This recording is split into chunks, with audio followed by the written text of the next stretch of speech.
Hey there, Arctic PC Guy here. I had earlier promised in my 2018 review video that I would probably do a video following up on that with kind of a summary of what you can expect in the next year as far as tech goes. As far as we know, of course, because some things will only be announced later in the year, obviously. But I thought that I would wait a few days into January because of CES 2019 happening now this past week, and that always brings a lot of tech news, a lot of announcements from manufacturers and companies in the field of technology and also other fields. But considering how much gets announced there, I thought it would make sense to wait for whatever we hear there as opposed to making a kind of a guesswork video beforehand.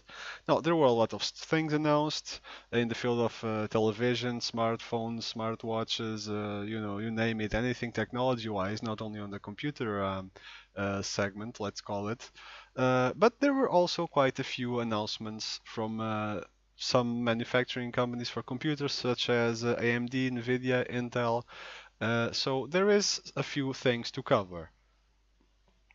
Some of these things I already had hinted or at least, mentioned the rumors that they might be announced at CES before. Some of them were kind of what we were expecting. Others were completely new. There was good, there was disappointing, there was a bit of, okay, what the hell moments, and I will be going through that most important highlights of CES now with you guys. To start things off, a pretty amazing news.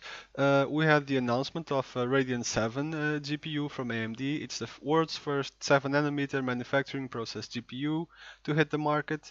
It is pretty great news because it means that Nvidia will finally have some competition and some incentive to actually maybe lower their prices or increase their performance gains on their graphics cards if they are able to. I do not necessarily agree with their statement of it being a gaming GPU because it is kind of more suited to, let's say, a workstation kind of thing for video editing, rendering, CAD, that sort of thing. But they also stated that it is a lot superior in the 25 to 30% order of magnitude superior to their previous GPU. And they also mentioned that they would compete probably in terms of performance with the RTX 2080, not 2080 Ti, but 2080, and that it would be available already in February, like I mentioned, at a price range of short of $700. Now, that is MSRP, of course, so you never know what you can expect from board partners' pricing and features. But while this is amazing news, I feel like it is very good. It might help break the monopoly that we have seen in the last few years from Nvidia. And we will have to wait for benchmarks to actually confirm that it will compete with the RTX 2080 in terms of performance.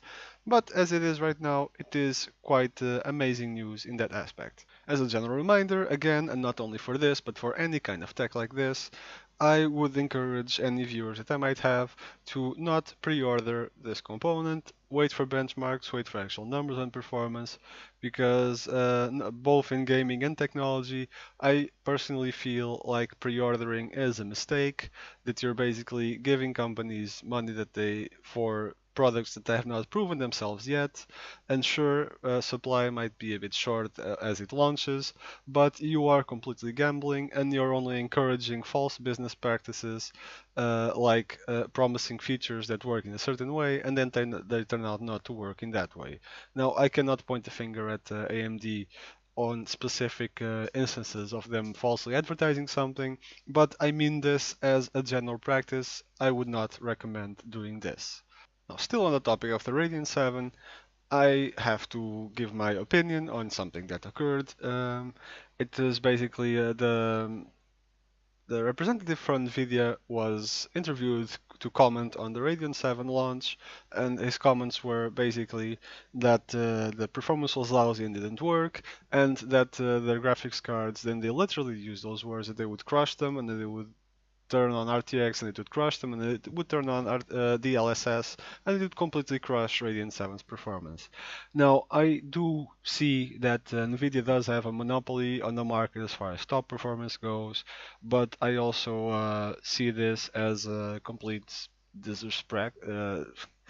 Yeah, sorry, I kind of stumbling on words here a bit, but I completely see this as a complete disrespect of a competitor and also fellow professionals in the same tech branch. I get it that they're competing companies, but he sounds like he's coming on his high horse with his RTX series when they have been probably the most criticized graphics cards in the several past years, because RTX is basically worthless right now. If you have a 2080 or 2070, it is unusable because you will be having to play at ridiculously low FPS to even manage to have RTX on. Not to mention that there's no games that support it, and there are also not many games that support the LSS to begin with. So what you're left with is basically a graphics card that a technology that can only be used on the 2080 Ti graphics cards, and even then, just barely. It's far from mature and is coming on at a price point for the 2080 Ti that is basically retailing for 13 to 15 hundred dollars or euros or whatever, and it is the most expensive consumer graphics card in history by a massive amount. The features that are carrying the graphics card are basically useless at this point, and still they have they have the gall to come and bash on another company like this when they are about to release a product that either competes or almost competes. We'll have to wait for the benchmarks to see and to the real world experience. But they will be releasing a car that competes with theirs at a much cheaper price. And yeah, I guess they are getting a bit tickled because their monopoly might be affected by that, and then maybe their fat profit margins will be also affected by that. So yeah, it is a lot of bashing from someone that whose company does not have an amazing track history, especially in the recent months, of providing quality at a fair price. So I do kind of, it's a bit irritating to see that happen, a bit infuriating. But yeah, I digress, and let's move on to the next topic. Now, the next point worth mentioning is finally the announcement of the RTX 2060. It will be coming out at a price point of $349. It is finally a semi-affordable graphics card from Nvidia for this latest generation, although still more expensive than last generation's equivalent card, the GTX 1060. Now, is it a good card? I have no doubt that it is a good card. According to Nvidia's own data, it seems to be on the line with 1070 Ti in terms of performance for that price. So it's not massively overpriced, but again, you can see once again that they are touting really hard on the RTX horn, and let's see, yeah, real-time ray tracing in games, powerful AI-enhanced graphics. Like I mentioned earlier, basically unusable right now. There are very few games that support the LSS, and also, as far as ray tracing goes, come on guys, it's barely usable on a 1080 Ti, it's unusable on a 2080. Sorry, I meant on the 2080 Ti naturally. It's barely usable on a 2080 and even less on a 2070. Why is it even why is it even a listed feature on the RTX 2060? It's not. You're not going to be able to do any ray tracing with this card. It's just ridiculous to even suggest that you will. Now they are giving a new game free with it as well, Battlefield 5 and all that. It does support ray tracing, but come on, you are not going to get ray tracing going on this unless you want to play on a slideshow at like 5 or 10 FPS. You just aren't. So again, take this with a grain of salt. And again, don't pre-order. Wait for independent reviews and benchmarks before pulling the trigger on this one, especially considering that AMD is going to come out with their own graphics card in February. So yeah, keep that in mind before pulling the trigger on this one. another graphics card announcement at CES was from specifically from Asus, and that was a water-cooled graphics card, already factory water-cooled, I might add, because there's plenty of water-cooled graphics cards that you can water-cool yourself, of course. And it is basically sporting a type of technology that they are calling Infinity Loop, which is basically a built-in radiator, closed-circuit radiator, much like an AIO cooler that is widely available for CPUs now, and that will basically cool down your GPU with a radiator pump and fans combo. Now, it is quite interesting. It will probably also be quite pricey because this funny little logo here usually means quite of a price premium, even if it also guarantees quality to a certain extent. So be ready for kind of a shock in terms of the price, because this is a 2080 Ti. It will support better performance than the default 2080 Ti that we have seen so far. I forgot the numbers exactly, but it will be overclocked higher than the 2080 Ti's are being overclocked from factory, which does not mean that you cannot overclock them yourself, of course. But because this one has already the expectation that it is water cooled, it will be overclocked a lot higher from factory already by default. Now you have some overview of how it works. This is what you would expect of a closed loop, really. They have some nice new fans and all that stuff. And interestingly, they have a 0 decibel mode, which basically means that if the fan is under 55 degrees, if the card is under 55 degrees, I'm sorry, the fan will completely go to a standstill, because there's no need to work extra hard to cool it at that point. And you can have complete silence, at least as far as the graphics card is concerned. And if the temperature rises above that threshold, the fans will start up and cool it back down again. So, if you are a fan of a silent system, this is quite a benefit as opposed to always having a fan on. Now, there are all the usual benefits of Asus Republic of Gamers brand product, Aura Sync, GPU tweak, all that sort of little gadgets that come along with it. So price is not really announced yet. We'll have to wait and see. But I will gamble and say that it will definitely above the $1,500 slash euros. The only question is by how much. Now, given the price of Republic of Gamers products and the price of this last generation, considering it is water cooled from factory, it's one of their new flagship right now at this point, really, once it launches. Um, I don't know. This is completely a gamble, and don't quote me on it, but I would not be surprised if it was close to the 17 or $1,800 or euros for this graphics card. Which, I mean, it might well be the fastest graphic card in the market when it launches, but still, it's kind of a ridiculous price for that. You could build two whole good PCs for that amount of money. So, I would definitely get one if I could. And I know I was bashing on the RTX line just earlier in this video, but don't take my bashing as claiming that they are bad products, and I have said this several times whenever I mention those products. It is more a fact that the features that they are claiming that work as a justification to increase the price and jack it up, they are features that are not working at this moment, because no games support them, or almost no games support them. I know some do. And when they do work, like RTX, I would much rather play a game on smaller resolution with maybe lower graphics, or still on 4K with better graphics. Sorry, I'm kind of jumbling today. I would rather play a game on a 4K resolution without RTX and good FPS numbers with a higher refresh rate monitor than to play it with RTX on and have to play at 60 Hz.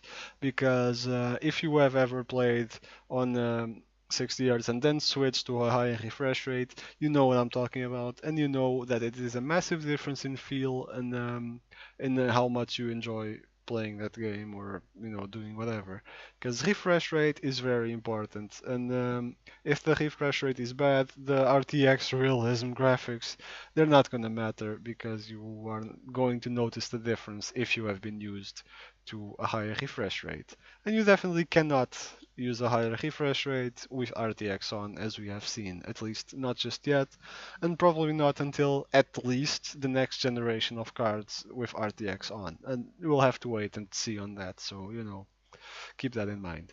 That said, they are amazing cards, even for classic rasterization, which is what every graphics card uses so far.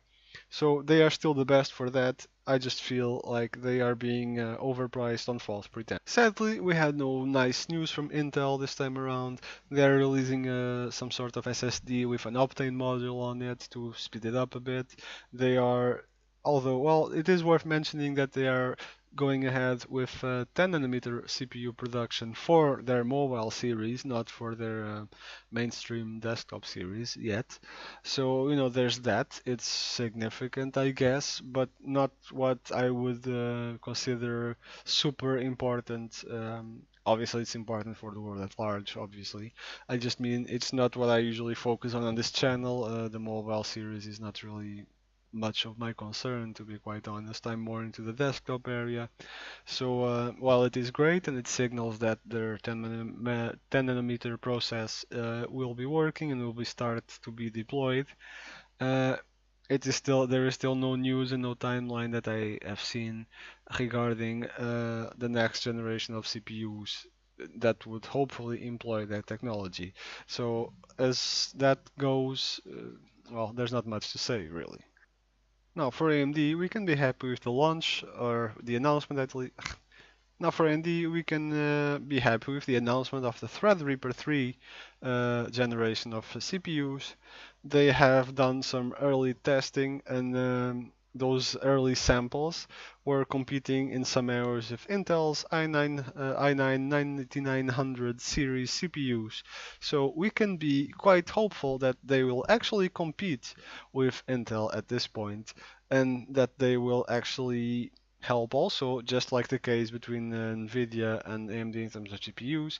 We can also hope that this brings down a bit Intel's monopoly in the CPU department, because competition is always great. It helps the consumers as far as price goes, and it helps the sector actually develop further by companies actually trying a bit harder to, one up each other and have better and faster and stronger tech developments, which results obviously in better products. Now, these have been the highlights of CES. There were many, many other announcements, like I said, in other fields, usually when it comes to other technologies like TV, smartphones, this, that, and that. But these are the most significant announcements as far as PC building, system building, and computer modding goes. These were the more significant announcements. Now, what do we take from here? We take from here that there will be a new GPU coming out very soon, now in February, that will actually compete with Nvidia's RTX 2080. So that is really definitely worth looking out for, especially considering it is at a cheaper price point. Um, there is to look out for also the Threadripper 3 launch that will be later this year, not just already now. But that is also very significant because, like I said, it competes with the i9, so from Intel. So I'm not sure what the pricing will be and exactly how they will stand toe to toe in both workload and gaming applications. So we'll have to wait for benchmarks and reviews, of course. But it's looking promising in those aspects. As far as the other announcements, like RTX 2060, it's good for budget gaming, I guess, but is that $350 price, which will likely be higher at retail, is that really budget? Or, you know, if you're really on a budget, you are probably looking more at the $200 to $250/euro range. And that's already maybe pushing it a bit for true budget. So will there be more cards like 2050s and such? We'll have to wait and see. I hope so. I'm not planning on get one of those, but I hope so for the majority of the public that does not want a massive, expensive graphics card that costs as much as the entirety of the PC as well. So we'll have to wait and see for that. We'll have to wait and see, probably not in 2019, but in the future to see if RTX actually pays off. Personally, I feel like RTX is massively overrated in this generation, at least. Maybe in the future it will improve and it won't, but at as it stands right now, I think it's massively overrated. And while I am personally planning to maybe get a 2080 later, or Radeon 7, depending on how it performs. While I might get a 2080 in a few months, I mean, uh, I won't be doing it for the RTX. I'll be doing it because simply it is cheaper at this point than a 1080 Ti. And that's if you can even find a 1080 Ti. But obviously that depends where you're living. And yeah, I mean, I get the LSS as a bonus in RTX even if I never use it. But that is the only reason I would go for a 2080 over a 1080 Ti at this point. It's because, I mean, it performs slightly better, ever so slightly, and it's cheaper, so, why not? But from a, let's say, a moral-ish standpoint, I kind of don't like doing it because by doing it, I'm just supporting this pricing model, and I don't think that's fine. But then again, I don't have much of an option if I want performance. Maybe I will with the Radeon now, and if it does perform similar, actually, if it performs even just slightly worse, I'm going for the Radeon. Even if it would be the same price, I would go for the Radeon because I don't agree with Nvidia uh, lately with this whole family. I don't agree with their reaction to Radeon 7's launch. I don't think that was professional, and I get it that it's competition and there's rivalry, but it's basically almost insulting, very patronizing almost. And I honestly, I don't know. I know that it's a different culture, and they are very intense about their products, but I don't know. It leaves a bad taste in your mouth, considering all that's surrounding Nvidia right now at this point, at least. Now, also, no announcements as far as DDR6 goes, as far as I remember. I could be wrong.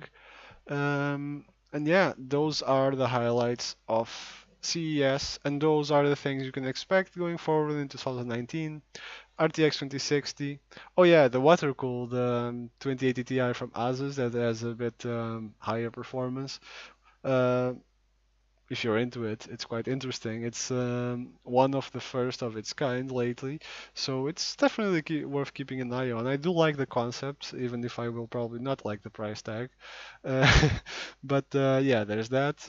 There's the Threadripper 3 and the Radeon 7. Those are the key points of CES. Those are the things that you have to look forward in 2019, at least so far. There might be more announcements on other things later on at other conventions or even independently. I'll try my best to cover that and give you guys a good, keep you guys up to date in whatever announcements and releases there are. This has been Ethic PC Guy. I hope you have a nice 2019, and I will see you next time.